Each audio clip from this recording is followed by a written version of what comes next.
Aviorn. That's high and draconic according to this one random guy's website I found. And yes, I am going to keep this intro format until I've exhausted every language's greetings I can find, or until I get bored or come up with a better idea, whichever comes first. Addressing the title of the video, some of you might be thinking I'm either going to spend the next 10-ish minutes roasting either capitalism or communism. Unfortunately, if that's why you're here, you're going to be disappointed, as I mean to talk about neither. But don't despair. I have at least 3 other videos out on the topic if you're really hungry for that sort of content. Links in the description below. Although I think it is only fair to warn you that my views tend to be a bit more nuanced, then here's 95 reasons why rich people suck, just so you're aware. Anyway, I mean by the title exactly what it says. I mean to address the unfortunate mismatch between the assignment of social status and of economic resources to certain job fields. For instance, have you ever noticed how the most essential professions for a society, construction, infrastructure, maintenance, transportation, and the like, tend to be at the very bottom of the social totem pole?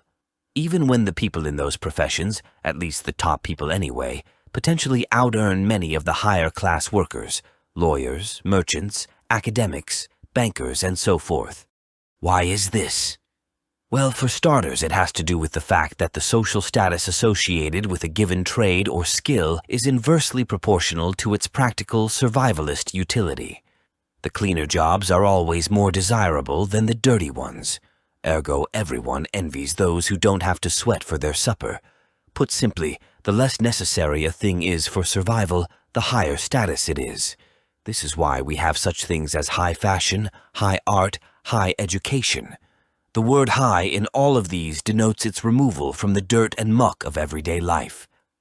I personally believe this vernacular is an evolutionary holdover from our ancestors' time in the trees, where the higher-ranked members of the troop would occupy the higher branches, much like modern chimps do, thus making them less susceptible to predation by things that could feasibly pose a threat, while also working to barricade airborne threats such as eagles from the infants and smaller females. Not unlike how the noble classes of antiquity would fight to defend their territory, and so earn their ranks by right of combat prowess. The modern version of this phenomenon is how everyone wants to get into law or politics or finance straight out of college, even though a decent plumber makes anywhere from double to quintuple what the average lawyer or bean counter does, and achieves accreditation in just over half the time. Plus, plumbers have saved more lives than doctors. The more you know. So why is this a problem?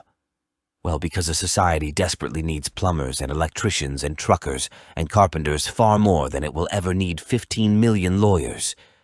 But because we've all been sold this delusional fantasy of infinite social mobility, that everybody can be a millionaire if they just work hard enough and pull themselves up by their bootstraps, we've created a system wherein all of the most competent people want to go where the highest source of social equity is, which just so happen to be the most useless professions that contribute the least to society.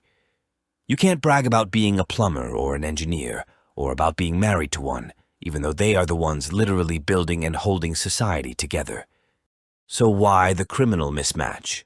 Again, because of evolutionary psychology. It's not about the money, it's about the status. It's about climbing the social ladder so as to procure the best odds at procreation.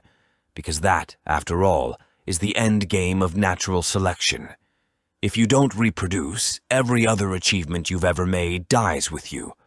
So, in summary, the trade-off for our American obsession with personal liberty and individual freedom is that all the talent and all the energy and prowess of our society has been filtered into the sectors which steal, rather than produce, the majority of the modern economy's wealth, because that's where the lion's share of the status lies.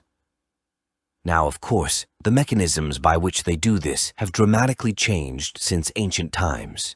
As far as I know, Bronze Age city-states didn't have a parasitic central banking system or stock market. But that's a rant for another time, and frankly, there are people on YouTube far better qualified to open up that can of worms than me. I'd personally recommend Cold Fusion's channel. He's where I got a good chunk of the inspiration for this video. Anyway, I think I've talked in circles long enough. Check the description, buy my books, etc. I'll see you next time. Ada.